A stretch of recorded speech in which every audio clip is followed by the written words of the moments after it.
कोण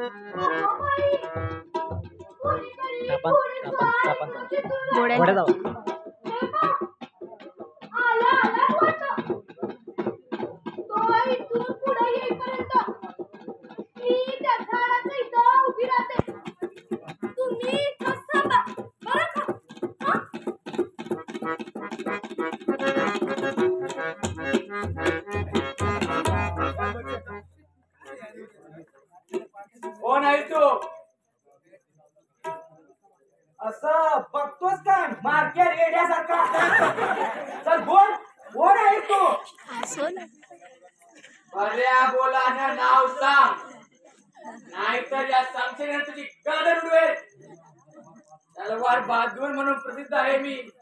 एका धक्क्याबरोबर 10 शिऱ्यात धरावर ठेवतो आम्ही. राजू चुकलाच रे, एका शिरावर नाही रे, शिरा वेगळी करतो मग. हा रे बाबा, तेच ते. तेव्हा तुझं शिर धडावर राहावं असं तुला वाटत असेल तर बऱ्याबरोबर कोण तू? नाही सांगितलं माझं नाव गाव तर काय करणार तुम्ही माझं? ए ए ए विनाकारण आता आमचा भेजा गरम करू नको ना. तो गरम झाला मी सुद्धा गरम केली आणि त्या नुसत्या गरमीनच तुला मारून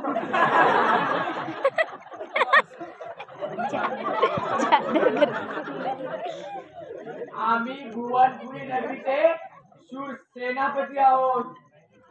काय तरी फिरकू नको पाहिजे. सेनापती कुठले? शूर लढवाये कडवे सेनापती. मग मी सुद्धा एक शूर लढवय्या भिल्लपुत्र आहे आणि तुमच्या बरोबर 2 हात करून मगच मरणार आहे. कशाला एवढ्या लवकर मरतोस? तुझ्यासारख्या लहान मुलांना मारायचं म्हणजे कसं तरी. घाबरलात की काय? अरे अरे तुला कोण घाबरतोय? राजू चल आपण दोघं मिळून याची खांडोळी करू. चल चल, हे मरनेवाले आता मर तू. चल चल.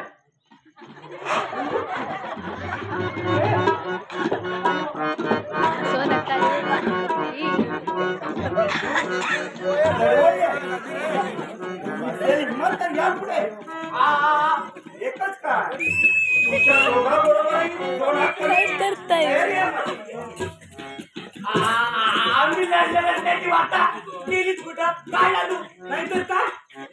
आज आम्हाला विनाकारण असं भांडण करायला येत नाही. वाटे झाला द्या कुणाला विचारा जायला आम्ही काय रामोशी आहोत काय? मग तुम्ही मला शरण आलात तर? तुझी आता या हातात अशी तळपती तलवार बघून तू आम्हाला जर मरण देत असेल तर आम्ही तुला शरण होतो. हो हो हो होय, आलो शरण तुम्हाला, आलो. मग यापुढे 4 दिवसांनी मी इथंच भेटेन.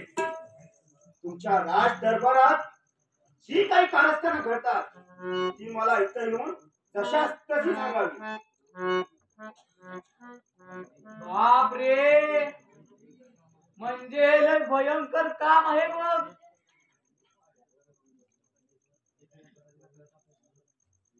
हे जर त्या प्रधानजीला कळलं तर जीव जाईल मग आपला.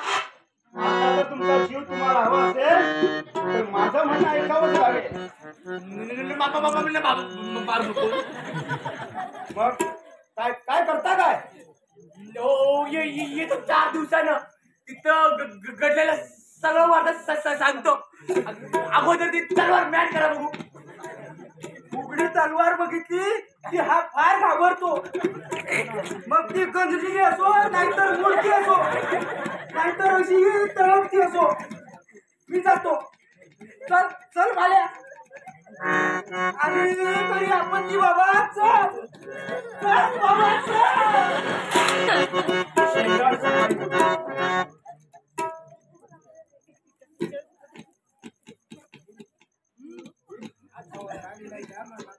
कोण?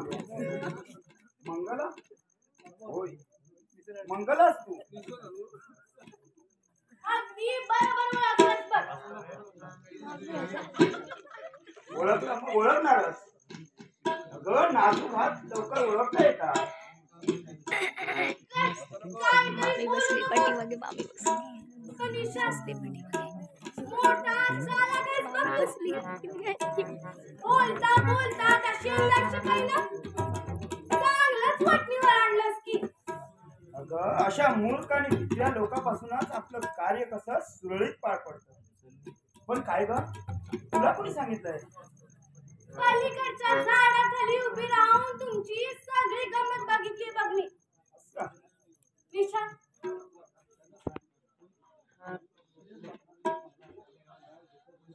जिथं तू तिथं ही मंगला असणारच. मंगला, मला कल्पना आहे तुझ्या प्रेमाची. विशाल फक्त प्रेमच नाही, तुझ्यासाठी मी माझा जीव सुद्धा देईन बघ. आणि आणि तुझ्या बरोबरच मी सप्तपदी चालणार बघ. खरंच? अगदी देवा शपथ.